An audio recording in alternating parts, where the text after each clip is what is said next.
자, 제가 이번에 가지고 온 종목은 네이버와 카카오를 가지고 왔습니다.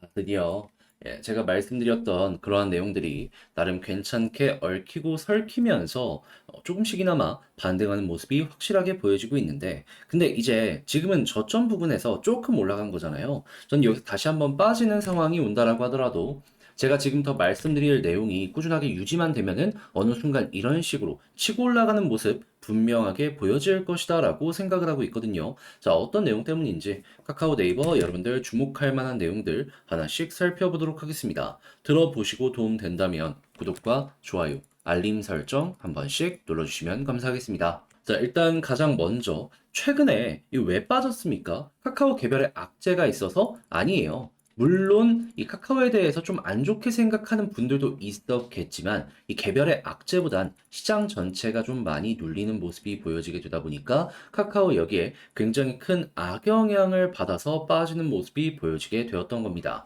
하지만 지금은 어떻다? 이 부분이 확실하게 해소되려는 모습이 보여지고 있습니다. 그 핵심을 뭘로 봐야 되냐면 금리, 미국의 금리, 여기에 모든 정답이 있다라고 여러분들이 생각을 하시면서 접근을 하시면 되는데, 자, 어떤 내용 때문에 이게 풀리고 있는지 이를 좀 설명을 드리도록 하자면요. 일단 최근에 이 이스라엘과 팔레스타인 분쟁으로 인해서 세계는 다시 한번 긴장감이 올라가게 되었습니다. 하지만 여기서 알아야 되는 건 이 긴장감이 단순 긴장감으로만 끝나는 게 아니라 이거 잘못하면은 중동이 시끄러워질 수 있겠네. 그러면 석유 가격까지 다시 한번 또 올라갈 수 있겠구나. 그러면은 물가에 가장 큰 영향을 미치는 이 석유 가격이 올라가는 거니까 전 세계 인플레에 대한 걱정을 여기서 한번 더 해야 될 수밖에 없겠구나. 라는 부분들이 부담으로 얽히고 설키다 보니까는 전 세계가 빠지는 모습이 추가적으로 또 보여지게 되었던 겁니다. 하지만 지금 나오는 얘기는 뭐냐면은 일단 이 이스라엘과 팔레스타인은 공통적인 특징이 뭐냐? 이들은 산유국이 아니라는 겁니다.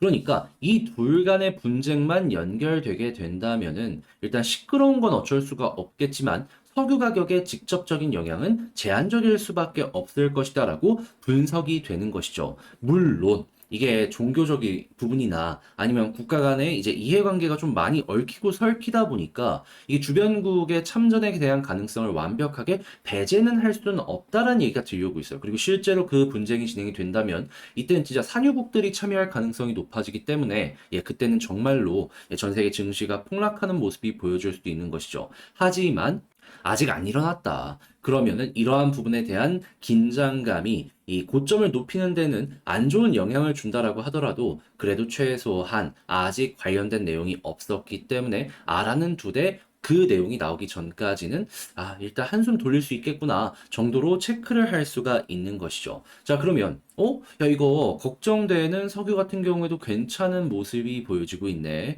자, 그리고 최근에 어떤 내용 들려오게 되었다? 비농업 관련해가지고 고용 지표가 나오게 되었는데, 근데 이게 예상치보다 훨씬 많이 나왔거든요. 근데 중요한 건 뭐다? 실업률이 예상했던 것보다 높게 나왔습니다. 그렇다는 얘기는 미국의 고용 안정이 보여지고 있다라고 우리는 생각을 할 수가 있는 거예요.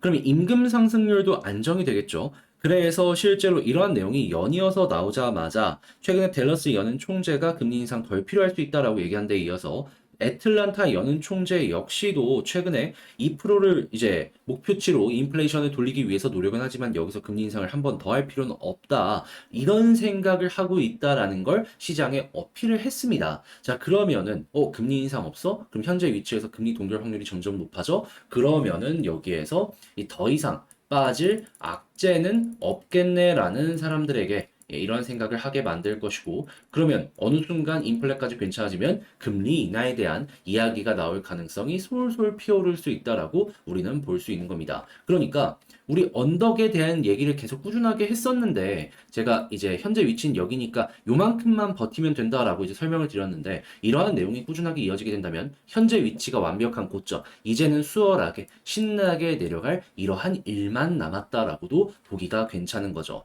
자, 그러면 지금 이 하나의 추세를 먹기 위해서 준비를 하던 트레이더들은 어떤 식으로 움직이려고 할까요? 지금이 저점이니까 들어가야 된다. 이런 생각을 하겠죠. 그러니까 바로 제가 같은 성향을 가지고 있는, 다시 저랑 같은 성향을 가지고 있는 이 트레이더들이 이 골드만삭스에서 얘기하기를 이번 달에 주식 무조건 매수할 것이다 라고 이야기를 하고 있습니다. 그러면은 이러한 추세형 트레이더들은 뭐다? 현재 위치에서 매집을 진행하고 금리 인하의 끝이 보여질 때까지 홀딩을 해서 하나의 사이클을 먹으려고 할 것이다. 예, 여러분들도 이런 식으로 접근을 하시면 되는 겁니다.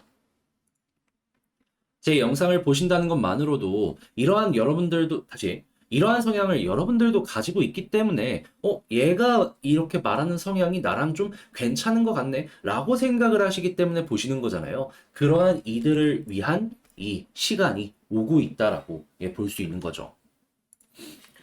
그럼 이렇게 금리가 좋아지면 유동성이 풀리게 될 것이고, 유동성이 풀리게 된다면 어떻게 될까요? 기술 성장주에 가장 긍정적인 영향이 갈 수가 있을 겁니다. 그랬을 때 한국의 기술주, 성장주의 대장은 누구다? 카카오, 네이버. 그러면 네이버, 카카오 같은 경우에는 여기에서 소외되지 않고 수급을 끌어들일 수 있을 것이고 올라가는 모습이 보여줄 수 있겠죠. 그리고 금리가 좋아지는 모습이 보여지게 된다면은 어떤 걸 추가적으로 우리가 기대를 할 수가 있냐면 경기가 좋아집니다. 당연히 묶여있는 돈들, 부담이 없어지네? 조금 더 많이 써야겠다. 하는 사람들이 증가하게 된다면 경기가 좋아지잖아요. 근데 경기는, 어디에 직격탄을 준다? 광고. 내 카카오의 매출 비중 70% 이상이 어디서 나온다? 광고. 네이버 같은 경우에는 40%가량이 광고에서 나옵니다. 물론 이외에도 쇼핑이나 다양한 부분이 있는데 이런 것들도 경기에 영향을 받다 보니까 카카오와 네이버 입장에서는 정말 좋은 이 시간이 온다라고 생각을 할 수 있는 거죠. 거기에다가 카카오 같은 경우는 여기 한 발 더 나가서 최근에 이 구조조정 같은 경우에도 열심히 진행하고 있잖아요. 그러면 이 반등 장세가 왔을 때 재무제표가 어떻게 바뀌어 나갈 수 있을까요? 드라마틱한 효과 기대할 수 있다라는 겁니다. 자, 그러면 이러한 모든 것들이 여기에서 특별하게 바뀌지 않고 이어지기만 하더라도 카카오 같은 경우는 향후 거의 한 1년 정도는 지금부터 꾸준하게 올라가는 다시 빠지더라도 저점이 높아지는 이러한 모습을 생각을 할 수가 있다라는 겁니다. 자, 그랬을 때 이제 과거의 예시를 어디서 찾아볼 수가 있냐면 2017년 유동성 장세가 왔을 때 이렇게 올라갔고요. 2020년 유동성 장세가 왔을 때 이렇게 올라왔습니다. 그리고 이렇게 하락이 나왔을 때는 언제다? 금리 인상한다라는 이야기 들려고 빠졌고요. 여기에서도 금리 인상한다라고 얘기 들으면서 쭉 하락하게 되었습니다. 그러면 우리는 이걸 잘 이번에도 이용하면 된다라는 거예요. 그러면 이제 수급을 봤을 때 외국인 꾸준하게 들어오는 만큼 이들 꾸준하게 들어오면은 그냥 걱정 안 하셔도 될 것 같고요. 그런 상황에서 이제 가격이 올라갔을 때는 제가 말씀드렸던 인하의 끝이 보인다는 내용이 나오게 된다면 거기서 매도를 하시면 될 것 같습니다. 특별한 가격을 정해놓고 보는 게 아니라 하나의 사이클을 노려보는 거죠. 자, 그렇게 이제 딱 보면서 네이버와 카카오 총정리 한번 하면서 영상을 마쳐보도록 하자면요. 일단 나오는 내용을 놓고 봤을 때 현재 이 중동의 분쟁이 현재 위치에서 확산만 안 되면 크게 걱정할 건 없다. 하지만 확산 나오게 된다면 뭐다? 이거는 그냥 단순하게 한국 증시 조금 빠진다가 끝이 아니라 전 세계 증시가 출렁거릴 겁니다. 그때는 뒤도 돌아보지 말고 내 포지션 정리하는 그러한 생각을 해야 될 것 같아요. 자, 근데 여기서 이 확산이 안 되면은 현재 위치에서 안정이 될 수 있다라는 건 감안을 하시면서 보시는 거 괜찮을 것 같아요. 그리고 이런 상황에서 모든 것들은 결국에 금리에 영향을 미치기 때문에 금리의 방향성, 현재 위치에서 계속해서 지금 이 긍정적인 내용 나오는 것도 유지되는지 보면 되고요.